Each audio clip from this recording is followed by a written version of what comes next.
Hello guys, welcome to Level Up JEE. So here we have two questions from IIT Kanpur JEE Advanced Sample Paper. The first question is, a spherical water drop when deformed slightly oscillate about its equilibrium shape. The frequency of this oscillation f can be described by its mass m, radius r, and a third variable x, where x is either the universal gravitational constant g or the surface tension s. Using appropriate variable f can be expressed as expression दिया गया है where के is a dimensionless constant. So question में हम लोगों को f is equals to के m power gamma n power alpha r power beta and x power gamma given है क्वेश्चन में. ओके, नाउ यहाँ पे k जो है वो एक डायमेंशनलेस कांस्टेंट है, तो इसकी तो कोई डायमेंशन होगा नहीं. m मास है, r रेडियस है. What about x? x क्या है? सो क्वेश्चन में गिवन है x is either the universal gravitational constant or the surface tension. So x या तो universal gravitational constant है या surface tension है, और ये हमें फाइंड करना है कि x क्या होगा.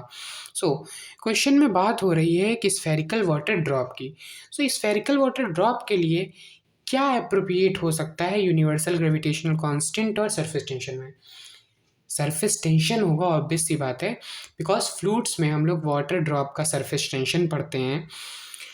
बट यहाँ पे जो यूनिवर्सल ग्रेविटेशनल कांस्टेंट है वो अप्रोप्रिएट होता है लार्जर बॉडीज़ के लिए, जैसे कि प्लैनेट्स. बट वाटर ड्रॉप बहुत छोटी सी वाटर ड्रॉप होती है, सो उसके लिए gravitational constant, universal gravitational constant उतना अप्रोप्रिएट नहीं है जितना कि वाटर ड्रॉपलेट के लिए सरफेस टेंशन अप्रोप्रिएट है. सो हम लोग एक्स को सरफेस टेंशन कंसीडर करेंगे. तो अब हम लोगों को सब पता है कि फ्रीक्वेंसी की यूनिट होती है सेकेंड इनवर्स, सो टी माइनस वन डायमेंशन हो जाएगी. की तो कोई डायमेंशन नहीं बिकॉज वो डायमेंशनलेस है. मास की डायमेंशन m, रेडियस की r beta, and x is, हम लोगों ने x को क्या पता करा है कि वो सरफेस टेंशन है. So surface tension is force upon length, यानी कि M L T minus two upon L. So L L cancel. So x की जो डायमेंशन आ गई वो एम टी माइनस टू आ गई. So M T minus two gamma. So T minus one M alpha plus gamma L beta T minus two gamma. So आप compare कर देंगे. Alpha plus gamma is equals to zero, alpha is equals to minus gamma, beta is equals to zero, and minus two gamma is equals to minus one, because इधर भी T खाली T ही है. So gamma is equals to one by two आ गया, gamma one by two आ गया. So alpha minus one by two आ जाएगा. सो यार ये फर्स्ट ऑप्शन में ये है, alpha is equals to minus one by two, beta is equals to zero, gamma is equals to one by two. But अगर आप लोग एक्स को यूनिवर्सल ग्रेविटेशनल कांस्टेंट लेट कर लेते तो भी आपका बी ऑप्शन करेक्ट आ जाता. बट यहाँ पे बिकॉज हम लोगों को सरफेस टेंशन कंसीडर करना था तो बी ऑप्शन इनकरेक्ट हो जाएगा, और सरफेस टेंशन कंसीडर करने के बाद जो आंसर आएगा वो ऑप्शन नंबर ए है. Now second question. So the second question is, an unpolarized monochromatic beam of light is incident on a planar interface of two media of refractive index n1 and n2 respectively at an angle of incidence I. It is found that the reflected beam is completely polarized. From this it can be concluded that.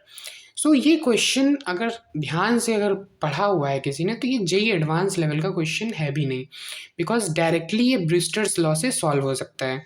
So ब्रिस्टर्स law में क्या होता है, means अगर कोई light हम लोग डालते हैं किसी पे, तो अगर वो रिफ्लेक्टेड रे कम्प्लीटली पोलराइज्ड हो जाती है, और तो यहाँ पे कम्प्लीटली पोलराइज्ड है रिफ्लेक्टेड रे, सो यहाँ पे रिफ्लेक्शन हुआ है, बट यहाँ पे दो मीडियम है, दोनों का रिफ्रैक्टिव इंडेक्स अलग अलग है, तो ऑब्वियस सी बात है रिफ्रैक्शन भी हुआ होगा. सो ये हम लोगों का सपोज रिफ्रैक्टेड रे है. ओके, सो जब रिफ्लेक्टेड रे कंप्लीटली पोलराइज्ड होती है, so according to Brewster's law the angle between the reflected ray and refracted ray is 90 degree. Means इन दोनों के बीच में जो एंगल है वो 90 डिग्री का एंगल है. बस यही यहाँ पे था. सो अगर डायरेक्टली किसी को फॉर्मूला पता है तो ये tan i is equals to refractive index of second medium upon first medium. So I is equals to tan inverse n second upon n first. So ये डी ऑप्शन करेक्ट हो गया. But ये तो अगर डायरेक्टली याद है तो, but अगर देखना है कि ये tan i is equals to n second upon n medium means refractive index कैसे आया है, सो उसके लिए कॉन्सेप्ट था कि जब भी रिफ्लेक्टेड रे कम्प्लीटली पोलराइज्ड होती है तो रिफ्रैक्टेड रे और रिफ्लेक्टेड रे के बीच में 90 डिग्री का एंगल होता है और रिफ्रैक्टेड रे पार्शियली पोलराइज्ड होती है. सो अब हम लोग अगर यहाँ पे स्नेल्स लॉ को अप्लाई करें, सो स्नेल्स लॉ किस पे अप्लाई होता है, इंसिडेंट रे पे और रिफ्रैक्टेड रे पे. सो इंसिडेंट के रे के लिए n1 sine I is equals to n2 sine R dash. R dash कौन सा है, ये वाला रिफ्रैक्टेड रे का एंगल. सो यहाँ पे ये दोनों, यहाँ पे रिफ्लेक्शन हो रहा है. So according to the law of reflection, angle of incidence is equals to angle of reflection, means ये भी आई ही हो जाएगा. R is equals to I. और अगर यहाँ से देखें सो हम लोग आर डैश भी फाइंड कर सकते हैं.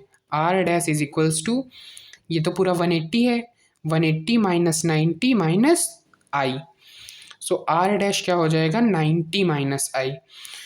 सो N I is equals to sine I is equals to N second, and sine R dash की जगह पे 90 माइनस आई हम लोगों ने पुट कर दिया.